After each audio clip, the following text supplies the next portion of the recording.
Allez, aujourd'hui, votre invité dans la grande interview en direct sur Boursorama, c'est Vincent Salimon. Bonjour. Bonjour David. Merci d'être là avec nous, président du directoire de BMW France. Bon, ça ne doit pas vous faire plaisir cette nouvelle qui est tombée là. Je lisais les Échos avant de démarrer l'émission. Le gouvernement donc, a dévoilé son super malus sur les véhicules les plus polluants. En gros, c'est tout ce qui est les 4x4, les gros SUV. On attend les modalités précises, mais a priori, au-delà de 184 grammes de CO2 par kilomètre, il y aurait 20 000 € de malus. Chez BM, on est visé indirectement, on est plus pénalisé. Alors, on est un petit peu touché, on est certainement plus touché que d'autres constructeurs, mais ça reste marginal malgré tout en termes de volume. Alors ça touche, dit-on en France, 1%, blablabla, 10 000 ou 15 000 véhicules vendus, donc 1%, sauf que chez vous, il y a plus de gros véhicules. Alors, c'est relatif. De toute façon, l'impact sur le volume est relatif, mais ça pose deux sujets principaux. Le premier, c'est la visibilité. On en parle beaucoup avec le gouvernement. C'est que nous sommes certainement le seul secteur d'activité où le 17 décembre, quand on achète un véhicule, on ne sait pas exactement si on se le fait livrer le 2 janvier, combien on va le payer, parce qu'on ne connaît pas encore exactement le niveau de malus. Donc ce que disent les constructeurs, c'est donnez-nous un petit peu de visibilité. Et deuxième élément, c'est très important, c'est la mobilité en général. Ça pose le souci de la mobilité. Mais c'est une mauvaise nouvelle pour BM, ça.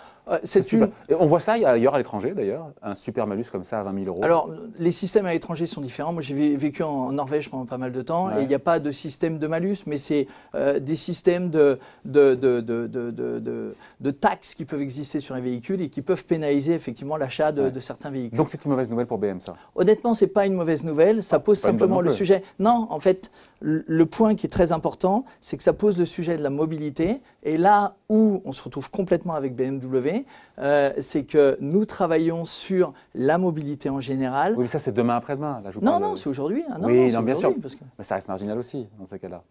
Les questions de mobilité. Non, c'est pas complètement marginal, puisque on a prouvé, on a un partenariat aujourd'hui avec un autre constructeur. Ils sont très attachés à leur voiture encore aujourd'hui. Alors, la mobilité individuelle est très importante, et je crois que ce qu'il faut dire, c'est que le principal pour un constructeur, et c'est le cas de BMW, c'est de se focaliser sur le choix du client.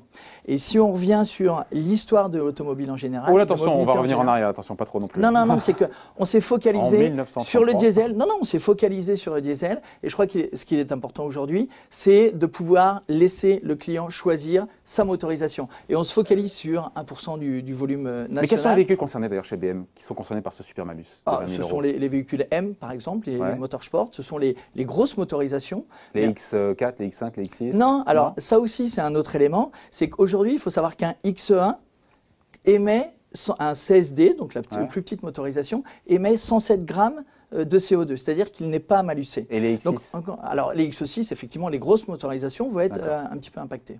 Bon, donc voilà. On l'a compris, hein, les 4x4 et les SUV sont dans le viseur du gouvernement. Enfin, voilà. Et ce qui est compliqué, c'est que les SUV, c'est le gros du marché. Vous me direz, les gros SUV qui sont vendus, c'est les compacts, c'est les petits, et ceux-là ne sont pas concernés. En fait, ce qu'il faut dire, c'est en fait, il faut mesurer la performance et l'efficience des moteurs de chaque constructeur. Et aujourd'hui, si vous comparez un SUV de chez BMW, un X1, à 107 grammes d'émissions de CO2, c'est à peu près le niveau d'émission d'une compacte d'une marque généraliste. Donc, encore une fois… Combien de véhicules sont concernés, que je comprends bien? Et puis après, on va passer à autre chose, parce qu'il y a plein de trucs à voir. Tout à fait. Combien de véhicules sont concernés chez BM par ce super malus? Je ne vais pas vous donner de chiffres, mais c'est très marginal. Non, mais en termes de modèles, sinon, combien de modèles? Pas de nombre de voitures. Non, je ne veux pas vous donner un chiffre comme ça, parce qu'en plus, la loi n'est pas 1, votée. 2, 3, 4, 5, je ne sais pas. Des modèles, non, tout dépend des motorisations. En fait, c'est directement lié aux motorisations. Exactement. Donc, il peut y avoir des modèles qui ne sont pas impactés, mais certaines motorisations vont l'être plus que d'autres. Bon, ça ne sera pas marginal, en tout cas, l'impact sur les ventes, un truc comme ça. Si, pour BMW, si. Et on prévoit malgré tout une année très bonne en 2020. Ah, très bonne, justement, tiens, parlons-en, parce que là, pour le coup, je suis tombé sur l'étude Fitch il y a quelques jours, l'agence de notation, qui nous dit que le marché mondial devrait avoir baissé cette année en termes de vente de 4%. Sachant que l'année 2018, on avait déjà eu une baisse au niveau mondial de 1,5%. 2 années de baisse consécutives. Alors, vous parlez du marché mondial. Mondial, worldwide. Après, on ira sur les différents marchés. Mais pas pour les marques BMW et pas pour les marques Mini, attention. Oui, donc vous parlez du monde, du marché dans son ensemble. Du marché dans son ensemble. Il n'y a pas que BM non plus. Hein. Non. En revanche, BMW est positionné sur le segment premium et le segment premium est en progression significative au niveau mondial. À la fois sur 2018 et 2019. Oui, tout à fait. D'accord. Et c'est un élément important parce que… Donc dans un marché qui est dans le rouge sur 2 ans, le segment premium qui est votre gagne des segment parts du du luxe, segment. Ouais, tout à fait. augmente en volume, pas en volume. Il y a Et plus- en poids également. Évidemment, puisque parce que le marché, oui, Exactement. c'est une fraction. Ok. Et sur tous les marchés, donc on peut dire pareil, parce que quand on regarde, encore une fois, la baisse au global, mais pas sur le premium sur 2 ans, ce qui est intéressant, c'est de voir ce qui se passe en Chine. Même en Chine, qui baisse encore une fois, a priori de 10%, qui devrait baisser autour de 10% cette année, le premium aussi s'en sort mieux. Oui. Croissance aussi des ventes en Pourquoi? Chine. Oui, tout à fait. En tout cas pour Sur- BMW. Pas le segment, je ne pourrais pas vous donner de chiffres, mais en tout cas pour le BMW Group. Et en fait, ça a une raison très précise. Et le marché s'en rend compte, les clients s'en rendent compte.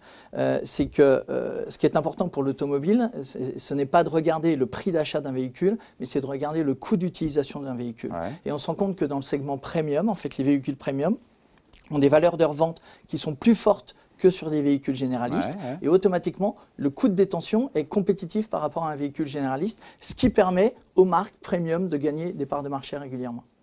Et après, on vient d'avoir une annonce entre les Américains et les Chinois, donc Trump et Pékin, qui nous disent qu'il y a ce mini-accord qui stoppe donc cette surenchère tarifaire entre les deux pays. C'est un bol d'oxygène quand même malgré tout, même si vous me dites que vos ventes en Chine sont toujours en hausse. Derrière, on sait que BM fabrique quand même des voitures aux États-Unis qui d'ailleurs sont envoyées en Chine. Nous avons notre plus grosse usine mondiale aux États-Unis. Et qui alimente la Chine. La Chine et d'autres pays, Oui, notamment la France, Chine. tout à fait. Et il est important que l'ensemble, même si l'activité globale du BMW Group est bien répartie sur l'ensemble du monde, parce qu'il est important pour nous d'avoir une bonne activité en Chine, aux États-Unis et en Europe, mais il est important que les relations soient positives entre la Chine et les États-Unis. Et effectivement, il est plutôt favorable que les relations se détendent. Donc dans un marché auto, encore une fois, qui est en baisse sur 2 ans, sur le segment premium, et notamment pour BM, finalement, vous tirez votre épingle du jeu. En fait, la force de BMW, encore une fois, c'est d'avoir développé une mobilité électromobile, en fait, une gamme de véhicules diesel, essence, hybride rechargeable et électrique il y a très longtemps, puisque nous avons lancé notre voiture électrique en 2013, et d'être présent sur l'ensemble des segments. Et cette force, c'est justement la flexibilité qui permet de répondre aux besoins des clients et aux besoins des gouvernements en permanence. Après, rien n'est simple, Vincent Sallimon, vous le savez, parce qu'on a quand même eu, au niveau du sectoriel, chez les acteurs allemands qui sont positionnés sur ce segment premium. On a eu quand même 2 profit warnings chez Mercedes. On a eu même le patron de BMW Monde qui a été poussé vers la sortie, c'était l'été dernier, pour des résultats qui étaient considérés comme étant insuffisants. Est-ce que malgré tout, pour les géants des voitures de luxe allemands, sans dire que c'est en difficulté, ils sont en difficulté, mais il y a quand même, voilà, il y a géré une rupture technologique avec l'IA, il y a Tesla qui débarque sur vos terres en Allemagne avec une usine géante. Il y a l'électrification accélérée de toutes vos gammes. Il y a beaucoup d'enjeux. C'est pas le monde des bisounours. Hein. Non, c'est clair. En fait, ce qui est très important, c'est d'être présent technologiquement, c'est d'être solide financièrement, c'est d'avoir un actionnaire qui nous suit. On a un actionnaire familial qui cherche à renforcer cette indépendance de BMW. Malgré tout, il est important de pouvoir répartir les investissements, continuer à investir énormément. BMW investit près de 7 milliards par an dans la technologie pour pouvoir être présent avec les meilleurs produits, mais en répartissant ces investissements avec des partenaires. Et mais c'est un moment qui est compliqué quand même pour le secteur. Même pour des marques comme BM qui s'en sortent bien, c'est un moment qui est compliqué. Parce qu'il y a beaucoup de défis en même temps sur un marché mondial qui quand même est en retournement, même si vous le sentez moins. Alors, l'automobile vit une révolution et il est important que chaque constructeur puisse suivre cette évolution, et la force de BMW, c'est d'avoir anticipé. Ouais. Il y a encore 5 ans, j'ai récupéré les chiffres, BMW Group dans le monde affichait une rentabilité de 10%.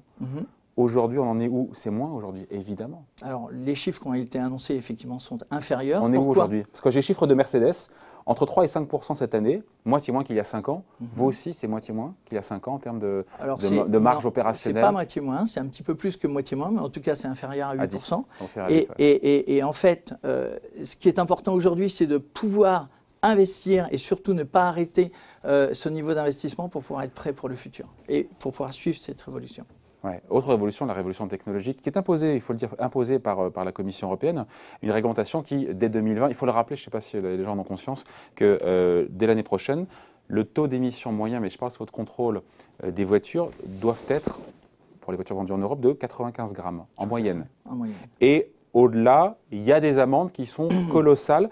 Daimler est à 138. Vous êtes où, vous, en taux moyen aujourd'hui sur le marché européen? Alors, on ne communique pas sur les taux moyens. En revanche, je vais m'engager devant vous aujourd'hui sur le fait que notre objectif sera atteint l'année prochaine.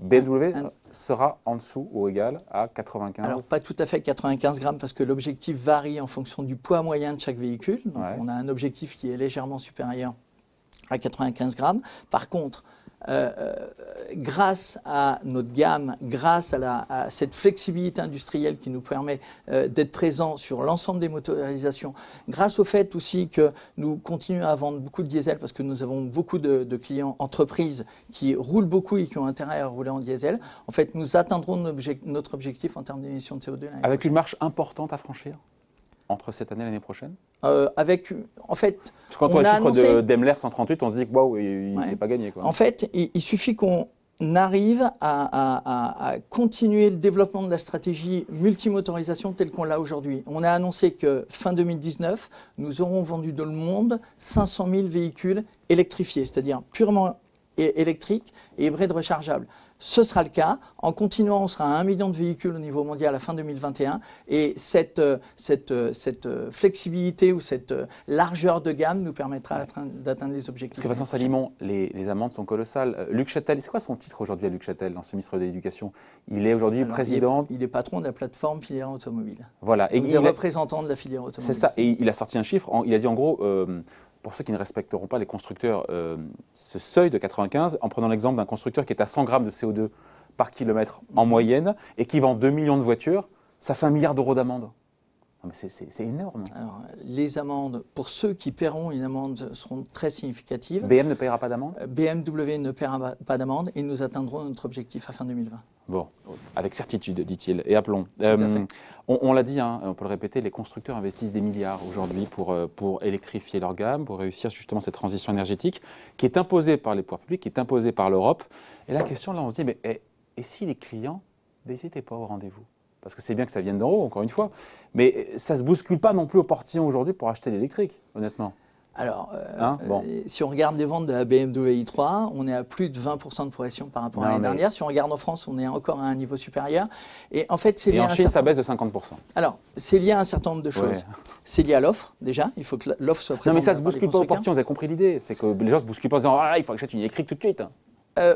Globalement, je ne suis pas tout à fait d'accord avec vous parce que je pense que les gens sont de plus en plus sensibilisés sur le fait qu'il faut acheter le moteur qui correspond à l'utilisation de chacun. C'est vrai qu'on a beaucoup poussé, vous parliez, enfin vous ne vouliez pas que je revienne sur le passé, on a beaucoup poussé à acheter des petites citadines diesel. Aujourd'hui, la position est claire et nous travaillons fortement sur la formation des équipes commerciales en concession pour renforcer la découverte du client. Et c'est clair, aujourd'hui, en voiture urbaine, la voiture électrique est parfaite. En voiture semi-urbaine, en utilisation semi-urbaine, c'est-à-dire en zéro émission toute la semaine et avec un petit peu d'autonomie le week-end, il y a un aléa sur le fait que la demande soit bien au rendez-vous de l'offre et des milliards qui sont investis pour sortir et pour électrifier toutes les gammes de voitures. Oui, mais c'est... Non, mais dites pas que c'est une certitude. Non, c'est plus... C'est un pari. Il y a cette notion de pari. Oui, tout à fait, c'est un pari.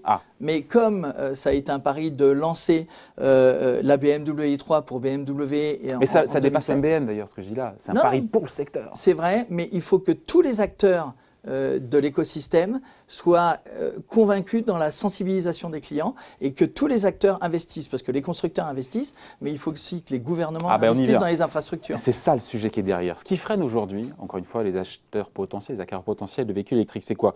C'est le prix, même si j'ai vu cette étude intéressante de Bloomberg New Energy qui dit que dans 5 ans, voitures thermiques et voitures électriques seront au même tarif. Et celle-là, on dit que dans 5 ans, si c'est le cas, peut-être que les ventes pourraient décoller parce qu'aujourd'hui, il y a un surcoût lié à l'acquisition d'une voiture électrique. Globalement, non. En termes de, vous allez dire que je ne dis que des vous conneries. Contredis. Non, je ne suis pas là pour vous contredire. C'est peut-être perçu comme tel, en tout cas, par le consommateur. Non, alors peut-être, mais une BMW i3 aujourd'hui coûte 320 € par mois, avec un petit apport, ce qui correspond à une voiture thermique équivalente, à une citadine équivalente. Je crois que le principal frein à l'achat d'un véhicule électrique aujourd'hui, c'est l'autonomie. la crainte qui peut exister en termes d'autonomie. C'est pour ça que quand on a lancé l'i3, on avait un prolongateur d'autonomie, c'est-à-dire un petit carter d'essence qui permettait de recharger la batterie automatiquement. Maintenant, c'est plus le cas parce que les autonomies sont suffisamment importantes. Et l'infrastructure. Encore une fois, j'ai vécu... quoi, 400 bornes maintenant, on est sur 400 km? Alors, chez BMW, on est à 360 km, mais globalement, ça va entre 250 et 500 km en fonction des véhicules. Donc, on croit plutôt à l'électrique en urbain. Mais, et après, il y a les questions des bornes. Cette peur de tomber en panne, de ne pas avoir une borne. On a 28 000 bornes aujourd'hui, j'ai regardé. En France, il y a un plan qui prévoit 100 000 bornes en 2022. Il va falloir accélérer. Il va falloir mettre le... Mais c'est pas vous, ça. Oh, c'est pas vous, ça? Alors, c'est nous en partie, parce qu'on fait partie de conglomérats et on a développé un réseau qui s'appelle Corridor. Allez-y, mettez le paquet. Appuyez sur champignon, là. Et alors, là où les constructeurs peuvent intervenir, c'est dans des services permettant aux clients de retrouver les bornes et éventuellement de réserver et de recharger automatiquement. Et on a un service qui s'appelle Charge Now qui est disponible en France et qui permet à tous les clients, et les clients BMW, mais aussi les clients d'autres marques, de pouvoir adhérer et d'avoir accès à 19 000 bornes. Parce que la problématique, c'est les multi-opérateurs. Des bornes qui prennent 5 heures. On attend les fameuses super bornes, là où en 30 minutes, c'est... Alors, il y en a, mais il faut que la batterie de la voiture puisse l'accepter aussi. Donc, les bornes super rapides existent. Aujourd'hui, il y a le réseau Unity à 350 kW, et nous sommes partenaires de ce réseau. Mais ça reste microscopique pour l'instant, et puis il faut que ce soit compatible avec le moteur. Mais le service, ce qui est principal et ce que doivent savoir les téléspectateurs, c'est que les services existent, il ne faut pas de crainte par rapport à l'électrique, simplement il faut utiliser le moteur qui correspond à l'usage de chacun au quotidien. Voilà. Pourcentage de voitures électriques vendues chaque année par BM? Alors, au niveau français, puisque je vais vous parler de mon marché, depuis le début de l'année, et je vais vous donner un chiffre, sinon vous allez être fâchés, on est à 9% de commandes globalement en véhicules électriques et électrifiés, c'est-à-dire purement électriques, i3 et hybrides rechargeables. Objectif à quoi? À 5 ans, c'est de passer à 25? Alors, globalement, en Europe, on dit qu'on va passer à 25 en 2022, une trentaine de pourcents en 2025 et même 50% en 2030. C'est un pari, encore une fois, ça. Oui, mais il est important d'être moteur parce que, encore une fois, il faut laisser le conducteur choisir en fonction de son utilisation.